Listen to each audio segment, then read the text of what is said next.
প্রিয় শিক্ষার্থীরা, আশা করি তোমরা ভালো আছো। সারা বিশ্বেই করোনা ভাইরাসের সংক্রমণের কারণে আমরা সরকারি নির্দেশনা মোতাবেক ঘরেই আছি এবং জনসমাগম এড়িয়ে চলব এবং ঘরেই থাকব।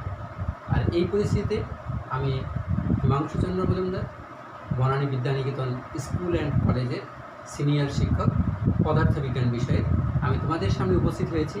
সপ্তম শ্রেণীর বিজ্ঞান বিষয়ের অষ্টম অধ্যায় শব্দের কথা। এই অধ্যায়টি তোমাদের সামনে বিশদভাবে তুলে ধরা যাবে। এখন এই শব্দের কথা অধ্যায়টির একটা গুরুত্ব আছে, কারণ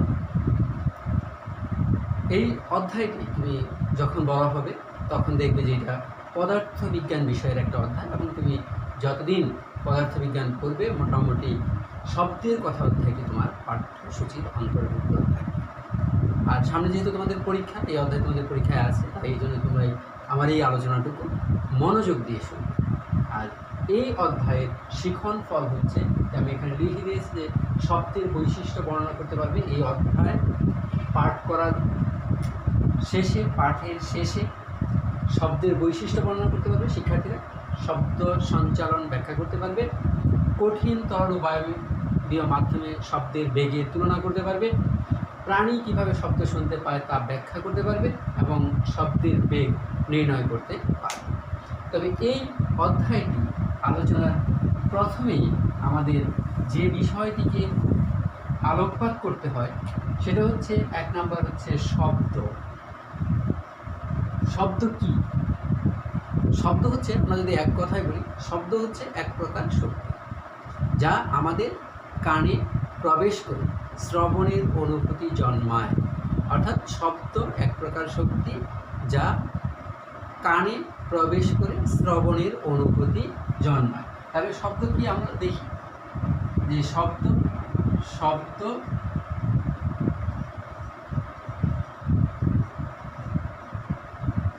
এক প্রকার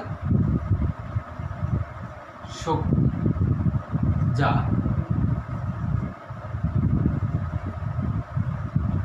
আমাদের কানে প্রবেশ করে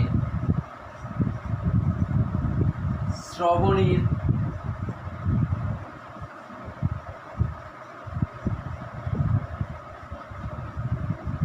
অনুভূতি জন্মায়। তাহলে তোমরা বুঝতে পেরেছো যে শব্দ কি? শব্দ হচ্ছে এক প্রকার শক্তি যা আমাদের কানে প্রবেশ করে শ্রবণের অনুভূতি জন্মায়। তাহলে দেখো, এখন আছে শব্দ। তাহলে আমরা জানলাম যে শব্দ কি। তারপর দেখো শব্দের ধরন।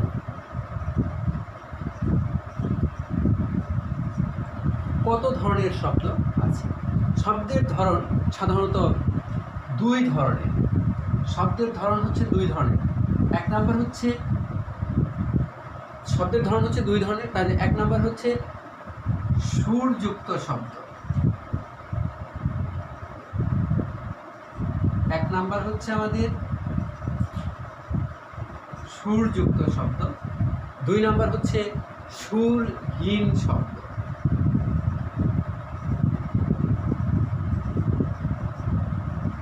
সুরহীন শব্দ। তাহলে শব্দ হচ্ছে দুই ধরনের, একটা হচ্ছে সুরযুক্ত শব্দ আর একটা হচ্ছে সুরহীন শব্দ, বা যেটাকে আমরা বেসুর শব্দ বলে থাকি। সুরযুক্ত শব্দ হচ্ছে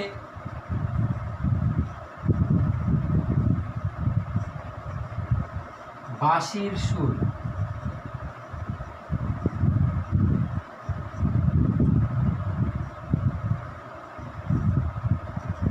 হারমোনিয়ামের শব্দ ইত্যাদি হচ্ছে আমাদের সুরযুক্ত শব্দ। আর সুরহীন শব্দ বা বেসুর শব্দ সেটা হচ্ছে গাড়ির হর্নের শব্দ, লোহা কাটার শব্দ,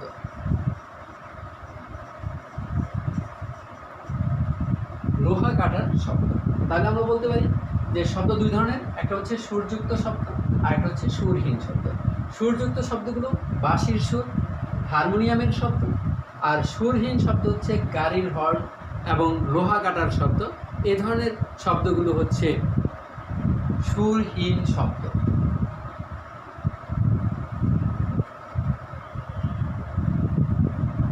তারপর দেখো নাম্বার 3, শব্দের উৎপত্তি।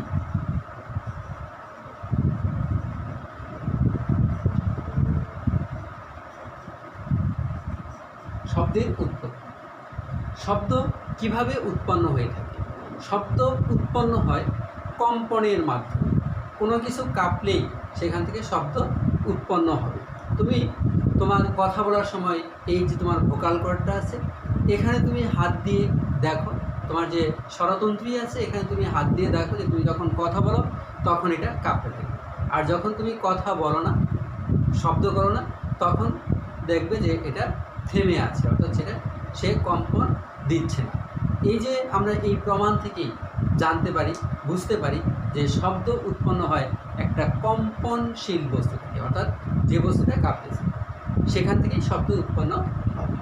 তুমি যদি বাসায় তোমার ধাতব পাত্র আছে, ধাতব গ্লাস আছে, ধাতব প্লেট আছে অথবা স্টিলের গ্লাস আছে, এটাতে তুমি টোকা দিয়ে দেখো বা এটা তুমি হাত থেকে ফেলে দাও, দেখো যে শব্দ করতে থাকে। আর তুমি তখনই এটা হাত দিয়ে ধরো, দেখবে যে তখন এটার ভিতরে যে একটা কম্পন আছে সেটা তুমি অনুভব করবে। আর যখন হাত দিয়ে তুমি এটাকে চেপে ধরবে এবং তার কম্পন যখন থেমে যাবে তখন এই শব্দ থেমে যাবে। অর্থাৎ এই যে আলোচনা, এখান থেকে আমরা বলতে পারি যে কম্পনই হচ্ছে শব্দ উৎপত্তির মূল কারণ। কম্পন ছাড়া শব্দ উৎপন্ন হবে না। তারপর দেখো শব্দ সঞ্চালন।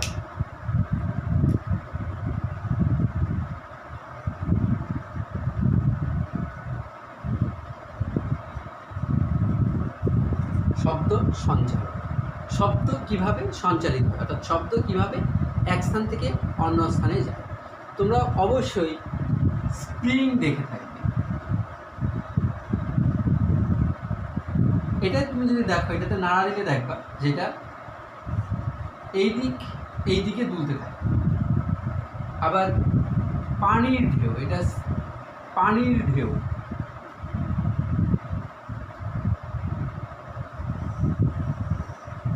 এটা হচ্ছে পানির ঢেউ। পানিতে যে আন্দোলন দেখা যায়, পানিতে যে ঢেউ দেখা যায়, সেটা কি হয়, সেটা একবার উপরে যায় আবার নিচে না। তাহলে এটা হচ্ছে, এটাকে বলা হবে অনুপ্রস্থ তরঙ্গ, আর এটাকে বলা হবে অনুদৈর্ঘ্য তরঙ্গ। এটাকে বলা হবে অনুদৈর্ঘ্য আর এটা হচ্ছে অনুপ্রস্থ। এই ক্ষেত্রে এই অনুদৈর্ঘ্য কম্পনটা এভাবে হবে এবং তরঙ্গ অগ্রসর হবে এভাবে, কিন্তু অনুপ্রস্থ তরঙ্গটা হবে এভাবে আর তরঙ্গটা অগ্রসর হবে এভাবে। অর্থাৎ অনুপ্রস্থ তরঙ্গে বস্তু যেভাবে কাঁপে সেটা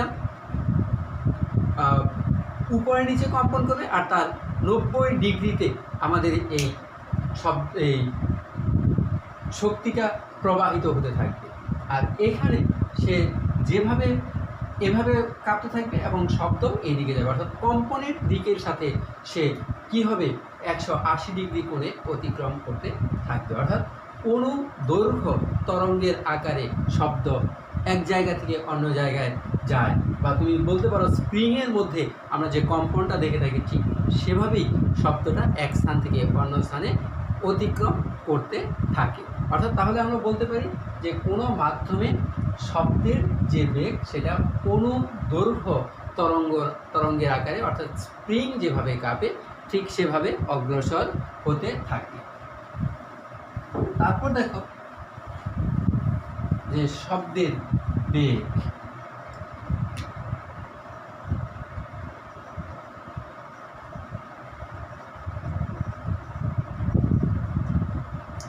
শব্দের বেগ তোমরা জানোই যে বেগ হচ্ছে কোনো বস্তু একটা নির্দিষ্ট সময়, অর্থাৎ একক সময়ে, অর্থাৎ 1 সেকেন্ডে বা 1 ঘন্টায় বা 1 মিনিটে যে দূরত্ব অতিক্রম করে। কিন্তু আসলে আমরা ইউনিট ব্যবহার করি, এটা হচ্ছে 1 সেকেন্ডে শব্দ যে দূরত্ব অতিক্রম করে সেটাকে বলা হবে শব্দের বেগ। অর্থাৎ শব্দ এক স্থান থেকে অন্য স্থানে যাওয়ার যে সময়, সেই সময়টা যদি একক হয়, অর্থাৎ একক সময়ে শব্দ যে দূরত্ব অতিক্রম করবে সেটাকে বলা হবে শব্দের বেগ। তাহলে আমরা লিখতে পারি, তোমরা একটু লিখে রাখো যে শব্দের বেগ ইকুয়াল টু হচ্ছে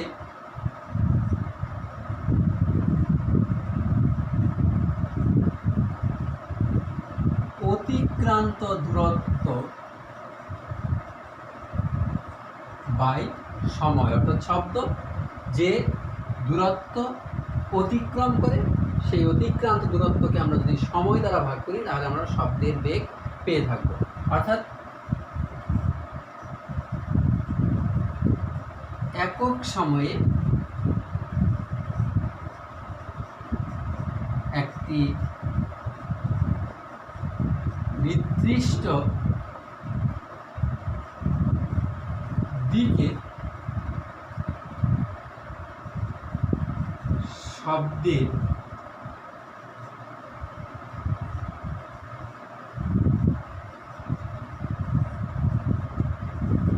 অতিক্রান্ত দূরত্বকে শব্দের বেগ বলে। অর্থাৎ একক সময়ে একটা নির্দিষ্ট দিকে শব্দ যে দূরত্ব অতিক্রম করবে তাকে বলা হবে শব্দের বেগ। আর আমরা বের করবো কীভাবে? শব্দের বেগ ইকুয়াল টু অতিক্রান্ত দূরত্ব বাই সময়।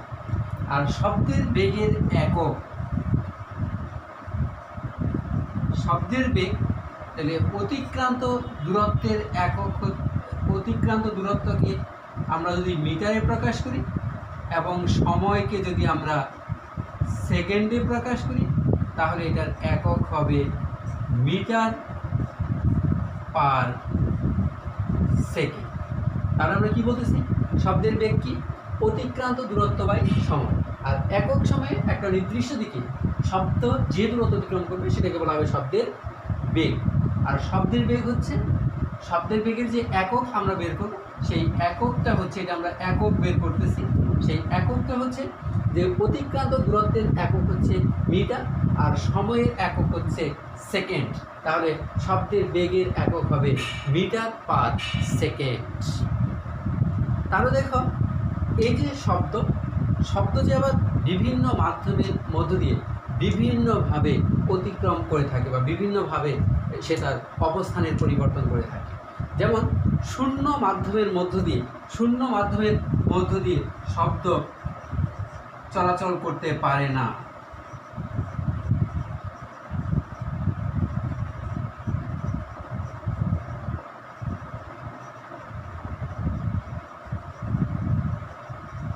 চলাচল করে না। শব্দ চলাচলের জন্য অবশ্যই মাধ্যমের প্রয়োজন। মাধ্যম ছাড়া শব্দ এক জায়গা থেকে অন্য জায়গায় যেতে পারে না। তবে এই কঠিন মাধ্যমে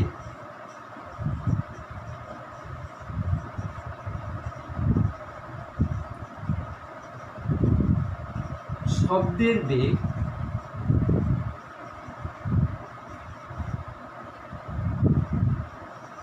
সবচেয়ে বেশি। অর্থাৎ কঠিন মাধ্যমে শব্দের বেগ সবচেয়ে বেশি, তার চাইতে কম হচ্ছে তরল মাধ্যমে এবং তার চাইতে আরও কম হচ্ছে বায়বীয় মাধ্যমে। তাহলে আমরা কি জানতে পারলাম এখান থেকে? আমরা জানতে পারলাম যে কঠিন মাধ্যমে শব্দের বেগ সবচাইতে বেশি, তরলে তার চেয়ে কম এবং বায়বীয় মাধ্যমে আরও কম। আমাদের বইতে শব্দের বেগের একটা তালিকা দেওয়া আছে যে বায়ুতে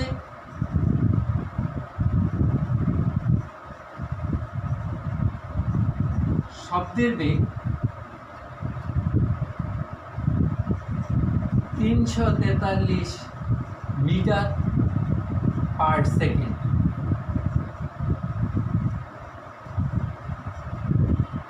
পানিতে শব্দের বেগ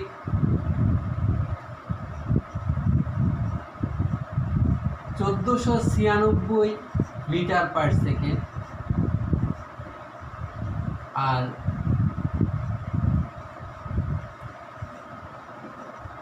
অ্যালুমিনিয়ামের শব্দের বেগ 6420 মিটার পার সেকেন্ড। তাহলে দেখো বায়ুতে শব্দের বেগ বেগ হচ্ছে আমাদের 343 মিটার পার সেকেন্ড, পানিতে শব্দের বেগ 1496 মিটার পার সেকেন্ড, আর অ্যালুমিনিয়ামের শব্দের বেগ হচ্ছে 6420 মিটার পার সেকেন্ড। অর্থাৎ এখান থেকেও আমরা এই তথ্য থেকেও আমরা বুঝতে পারি যে কঠিন, অ্যালুমিনিয়াম হচ্ছে সবচেয়ে কঠিন, এখানে শব্দের বেগ সবচেয়ে বেশি। পানি তরল, অ্যালুমিনিয়ামের চাইতে সেখানে কম। বায়ু হচ্ছে গ্যাসীয় বা বায়বীয় পদার্থ, সেখানে পানির চাইতেও কম। অর্থাৎ সেখান থেকে আমরা বলতে পারি যে অ্যালুমিনিয়ামের শব্দের বেগ সবচেয়ে বেশি, পানিতে তার চেয়ে কম, এবং বায়ুতে শব্দের বেগ আরও কম।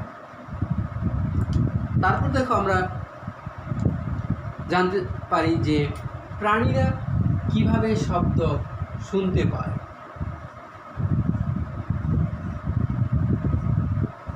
প্রাণীর শব্দ শোনার প্রক্রিয়া। প্রাণীরা কিভাবে শব্দ শুনতে পায়?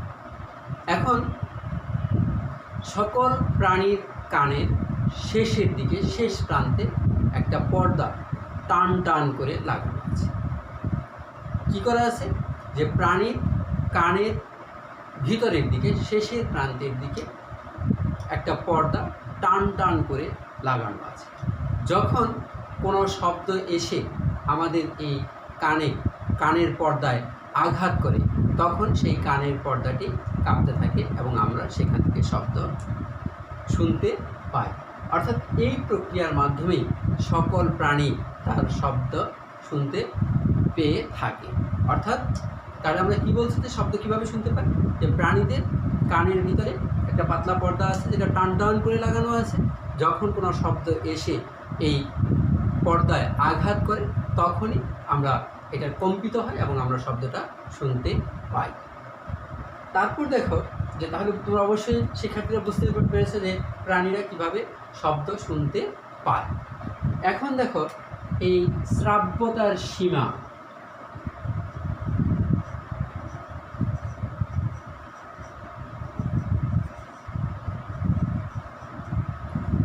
তাহলে দেখো এই যে আমরা শব্দটা শুনতে পাই, পৃথিবীর সকল শব্দই কি আমরা শুনতে পাই? না, পৃথিবীর সকল শব্দ আমরা শুনতে পাই না। কিছু আমাদের শব্দ শোনার একটা বাধ্যবাধকতা আছে বা লিমিটেশন আছে। সেটা হচ্ছে যে একটা বস্তু যদি সেকেন্ডে 20 বার কাঁপে, তাহলে আমরা সেই শব্দটা শুনতে পাবো। অর্থাৎ 20 থেকে কম্পন যদি 20,000 হয় প্রতি সেকেন্ডে, একটা বস্তুর কম্পন যদি 20 থেকে 20,000 হয়, তাহলে আমরা এই শব্দটা শুনতে পাই, যেটাকে বলা হয় শব্দের কম্পনের একক হচ্ছে হার্টস। অর্থাৎ প্রতি সেকেন্ডে এই কম্পাঙ্ক যদি 20 থেকে 20,000 হয়, তাহলে 20 হার্টস থেকে সেটা যদি 20,000 হার্টস হয়, তাহলেই আমরা এই শব্দটা শুনতে পাই। অর্থাৎ মানুষের শ্রাব্যতার সীমা হচ্ছে 20 থেকে 20,000 হার্টস। 20 কম্পনের সেকেন্ডে যদি 20টা কম্পনের কম হয়, সেই শব্দ মানুষ শুনতে পায় না, যেটাকে বলা হয় শব্দেতর তরঙ্গ। অর্থাৎ কোনো শব্দের কম্পাঙ্ক যদি 20 হার্টজের চাইতে কম হয়, তাহলে সেই শব্দটি আমরা শুনতে পাই না। এটাকে বলা হবে শব্দেতর তরঙ্গ। আর কোনো শব্দের কম্পাঙ্ক যদি 20,000 হার্টজের সেকেন্ডে 20,000 হার্টজের উপরে হয়, তাহলেও সেই শব্দটি আমরা শুনতে পাই না। সেটাকে বলা হবে শব্দোত্তর তরঙ্গ। তাহলে কি বলছে? যে আমরা শব্দ শুনতে পাই 20 হার্টজ থেকে 20,000 হার্টজের মধ্যে। 20,000 হার্টজের উপরে যদি কোনো বস্তুর কম্পন হয় প্রতি সেকেন্ডে, তাহলে সেই শব্দটা আমরা শুনতে পাই না। সেটাকে বলা হবে শব্দোত্তর তরঙ্গ। আর কোনো শব্দের কম্পন যদি সেকেন্ডে 20-এর কম হয়, তাহলেও আমরা সেই শব্দটা শুনতে পাই না। সেটাকে বলা হয় শব্দেতর তরঙ্গ। কিন্তু কিছু কিছু প্রাণী আছে যে তারা অনেক বেশি শব্দ শুনতে পায়। যেমন কুকুরের শ্রাব্যতার ঊর্ধ্ব সীমা হচ্ছে কুকুরের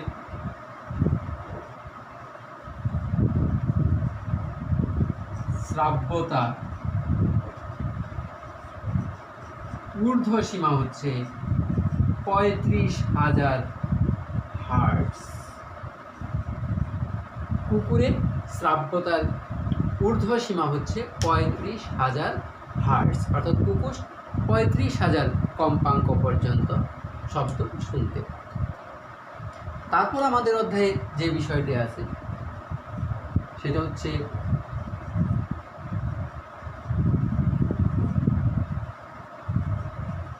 সুশ্রাব্য শব্দ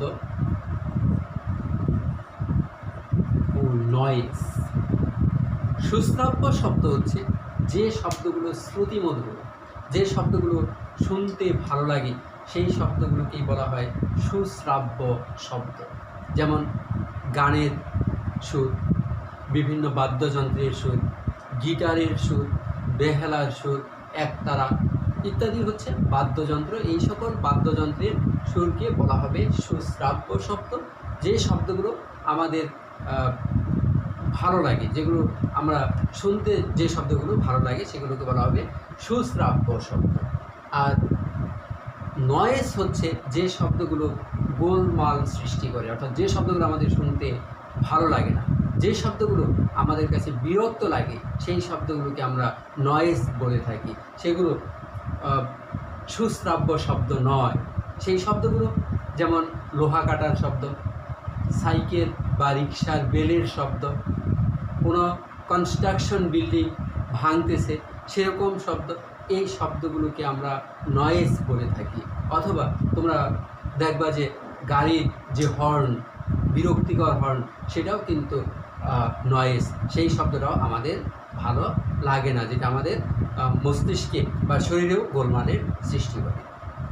এখন দেখো, এই যে নয়েজ বা যে শব্দটা সুশ্রাব্য নয়,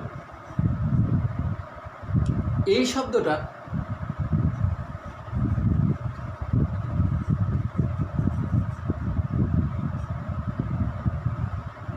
আমাদের পরিবেশের ক্ষতি করে থাকে, অর্থাৎ পরিবেশের দূষণ করে থাকে।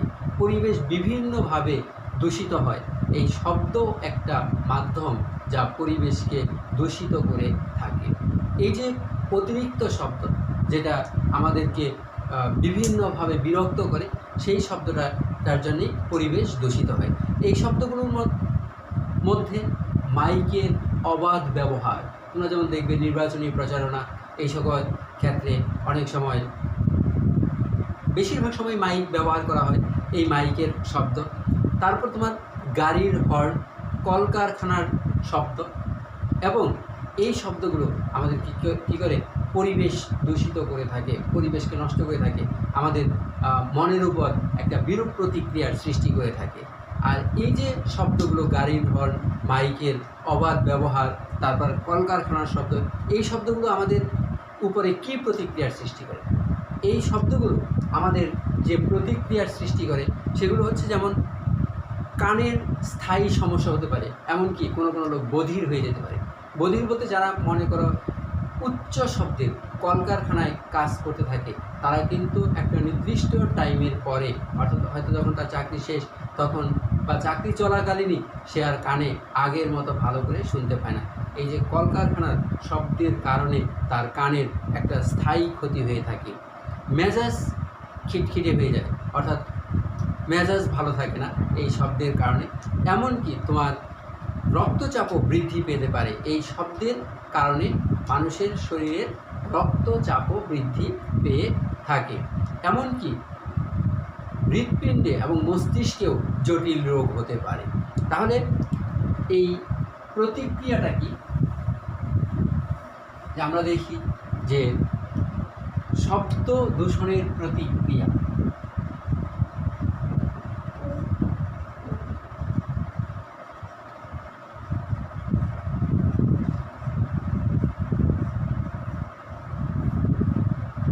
শব্দ দূষণের প্রতিক্রিয়া। 1 নম্বর, কানের স্থায়ী সমস্যা। 2 নাম্বার হচ্ছে মেজাজ খিটখিটে হওয়া।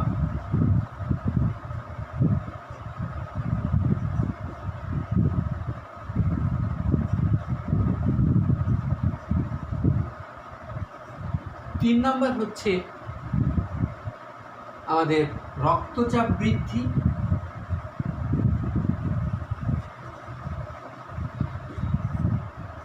4 নাম্বার হচ্ছে হৃৎপিণ্ড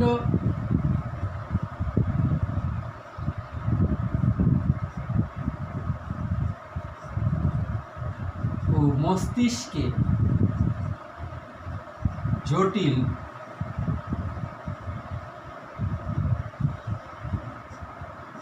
রোগ সৃষ্টি। তাহলে শব্দ দূষণের প্রতিক্রিয়া হচ্ছে, শব্দ দূষণের ফলে কানের স্থায়ী সমস্যা হতে পারে, এমনকি মানুষ বধিরও হয়ে যেতে পারে।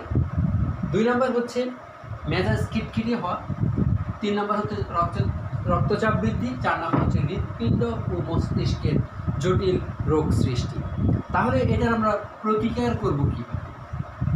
এই যে আমাদের শব্দ দূষণ হচ্ছে, শব্দ দূষণের প্রতিকারের জন্য আমাদের কি করতে হবে? 1 নম্বর হচ্ছে কঠোর আইন প্রণয়ন করে আমাদের এই শব্দ দূষণটাকে বন্ধ করতে হবে। 2 নম্বর হচ্ছে 1 নম্বর হচ্ছে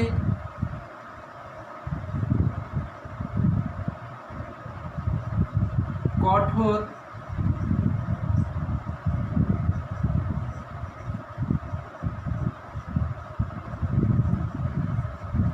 আইন প্রয়োগ করতে হবে। 2 নম্বর হচ্ছে জনসচেতনতা বৃদ্ধি। জনসচেতনতা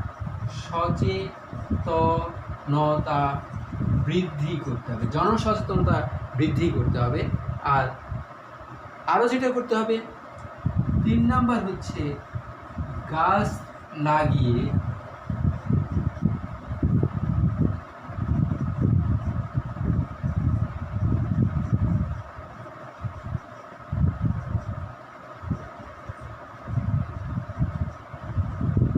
শব্দ শোষণের ব্যবস্থা করতে হবে। তাহলে এই যে শব্দ দূষণ থেকে আমরা যদি রক্ষা পেতে চাই, তাহলে কঠোর আইন প্রয়োগ করতে হবে, যাতে অযথা কেউ শব্দ না করে। 2 নম্বর হচ্ছে জনসচেতনতা বৃদ্ধি করতে হবে। এবং 3 নম্বর হচ্ছে যে গাছ লাগিয়ে শব্দ শোষণের ব্যবস্থা করতে হবে, অর্থাৎ যাতে এই শব্দ আমাদের তেমন কোনো ক্ষতি না করতে পারে, শব্দ শোষণের ব্যবস্থা করতে হবে। তারপর দেখো, তাহলে আমরা বুঝতে পারছি যে শব্দ দূষণের প্রতিক্রিয়া কী এবং তার প্রতিকার আমাদের কিভাবে করতে হবে। তোমরা অবশ্যই এই বিষয়টা বুঝতে পেরেছো। তারপর দেখো শব্দ দূষণ সৃষ্টিকারী যন্ত্র।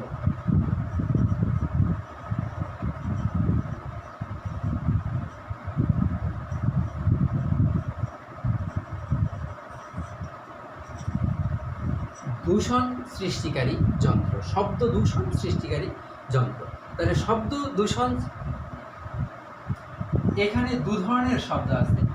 একটা হচ্ছে সুরেলা শব্দ, আর 2 নাম্বার হচ্ছে